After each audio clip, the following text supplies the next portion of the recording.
ማራኪ ጥቅጥቅ ያለና ጠንካራ ፀጉር እንዲኖረን ማድረግ የምንጀምረው ከትክክለኛ የእንክብካቤ ምርጫ ነው። ዛሬ ባለበት ዘመን ገበያ ላይ የሚገኙ በርካታ የኬሚካል ውጤቶች ፀጉር ለጊዜው ቢያሳምሩ በሂደት ግን የራስ ቅልን በማድረግ ለፀጉር መነቃቀል፣ መበጠስ ምክንያት ይሆናሉ።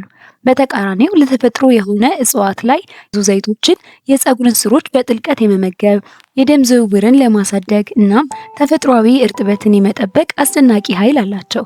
ፀጉራችን ሳይሰባበር በጥንቃቄ እንዲያድግ፣ እንዲፋፋ እንዲሁም ተፈጥሯዊ ወዙ እንዲመለስ በቤት ውስጥ ልንጠቀማቸው የምንችለው 10 ምርጥ የተፈጥሮ ቅባቶች ጥቅምና አጠቃቀም በእያንዳንዱ አንቀጽ በዝርዝር እንመልከት።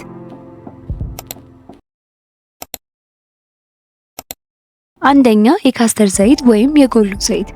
የካስተር ዘይት በውስጡ በከፍተኛ መጠን የሚገኘው ሪሶኖሊክ አሲድ ስላለው የራስ ቅል ላይ ያለውን የደም ዝውውር በማነቃቃት የፀጉርን እድገት በከፍተኛ ፍጥነት ይጨምራል። ቅባቱ በጣም ወፍራም በመሆኑ የፀጉር መሳሳትና መነቃቀል ለመከላከል እንዲሁም የፀጉር ስሮችን የማጠንከር እጅግ ፍቱን ነው። ለተሻለ ውጤት ከሌሎች ቀጫጭን ቅባቶች እንደ ኮኮናት ዘይት ጋር በመቀላቀል የራስ ቅልን በደም ማሸት ይመረጣል። ሁለተኛ የኮኮናት ዘይት። የኮኮናት ዘይት ወደ ፀጉር ስሮች ውስጥ በጥልቀት በመግባት ልዩ ተፈጥሯዊ ባህሪ ስላለው ፀጉርን ከውስጡ ይገነባል። በውስጡ የያዘው ሎሪክ አሲድ ፀጉር በሚታጠብበት ጊዜ የሚጠፋውን የፕሮቲን መጠን በመተካት ፀጉር እንዳይበጠስና ጥንካሬው እንዲኖረው ያደርጋል። በተጨማሪም ደረቅ የተጎዳ ፀጉርን በማለስለስ አስደናቂ አንጸባራቂነትን ይሰጣል። ሶስተኛ የአርገን ዘይት። የሞሮኮ ወርቅ እየተባለ የሚጠራው የአርጋን ዘይት በቪታሚን ኢ እና በፋቲ አሲድ የበለጸገ በመሆኑ ተፈጥሯዊ እርጥበትን ይሰጣል። ፀጉር በፀሐይ፣ በኬሚካል ወይም በሙቀት እንዳይጎዳ የመከላከል ከፍተኛ አቅም አለው። የፀጉርን መቆራረጥ በማስቀረት ፀጉር ሉጫና በቀላሉ የሚታዘዝ እንዲሆን ያደርጋል። አራተኛ የሮዝመሪ ዘይት። የሮዝመሪ ዘይት አዲስ የፀጉር ስሮች እንዲበቅሉ በማድረግ ረገድ ከሕክምና መድኃኒቶች ጋር እኩል ውጤታማ በመሆን በሳይንስ ተረጋግጧል። የራስ ቅል ላይ የሌሎችን የመታደስና የደም ዝውውርን ስለሚጨምር ፀጉር በፍጥነት እንዲረዝም ያደርጋል። ጥቂት ጠብታ የሮዝመሪ ኢሴንሻል ኦይል ከተራ ኮኮናት ወይም ኦሊቭ ዘይት ጋር በመቀላቀል መቀባት የፀጉርን መመለጥና መሳሳትን ይከላከላል። አምስተኛ ጆጆባ ኦይል። የጆጆባ ዘይት ተፈጥሮ የሰውነታችንን የራሳችን ቅል በራሱ ከሚያመነጨው ቅባት ሲቢኤም ጋር በጣም ተመሳሳይ ነው። ይህ ባህሪ የራስ ቅልን እርጥበት ሳይነግፍ ወይም ሳያበዛ ሚዛኑን ጠብቆ እንዲቆይ ስለሚረዳው ለፎሮፎር ለራስ ቅል ማሳከክ ፍቱን መፍትሄ ነው። የፀጉርን ስሮች ሳይደፍን ፀጉር ጥንካሬ አግኝቶ እንዲያድግ ያግዛል። ስድስተኛ የወይራ ዘይት ወይም ኦሊቭ ኦይል። የወይራ ዘይት በውስጡ ባሉት ጸረ ኦክሲዳንት እና ቫይታሚኖች አማካኝነት ፀጉር ከስሩ እስከ ጫፍ ድረስ ይመግባል።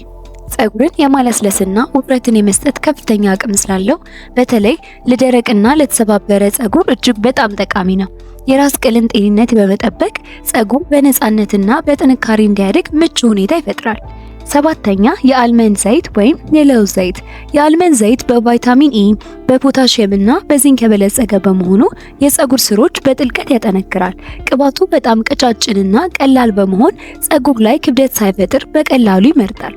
የፀጉር ጫፍ መቆራረጥን በመከላከል ፀጉር ሳይሰባበር ረጅም ርቀት እንዲያድግ ትልቅ እገዛ ያደርጋል። ስምንተኛ የአቮካዶ ዘይት። የአቮካዶ ዘይት እጅግ በጣም የበለጸጉ ማዕድናትን፣ ሊሲቲን እንዲሁም አሚኖ አሲዶችን ይይዛል። እነዚህ ንጥረ ነገሮች ወደ ፀጉር ሁለተኛ ክፍል ወይም ኮርቴክስ ድረስ ሰርገው በመግባት የተጎዳና የተሰባበረ ፀጉርን ይጠግናሉ። ድርቀትን በማጥፋት ፀጉር የመለጠጥ አቅም እንዲኖረውና በሚበጠርበት ጊዜ እንዳይበጣጠስ ያደርጋል። ዘጠነኛ የጥቁር አዝሙድ ዘይት ወይም ብላክ ሲድ ኦይል። የጥቁር አዝሙድ ዘይት በውስጡ የያዘው አንቲሂስታሚን ንጥረ ነገር የተመለጡ ወይም የባሱ ፀጉር ክፍሎችን መልሶ ለማብቀል ይረዳል። የፀጉር መነቃቀልን በአጭር ጊዜ ውስጥ የሚያስቆም ልዩ ኃይል አለው። በተጨማሪም የራስ ቅል ላይ የሚፈጠሩ የፈንገስና የባክቴሪያን ኢንፌክሽኖችን በማጥፋት ፀጉር ጤናማ እንዲሆን ያደርጋል። አስረኛ የቲ ትሪ ኦይል። የቲ ትሪ ዘይት ጠንካራ የጸረ ባክቴሪያና የፈንገስ ባህሪ ስላለው የራስ ቅልን በተለያዩ በሽታዎች ያጸዳል።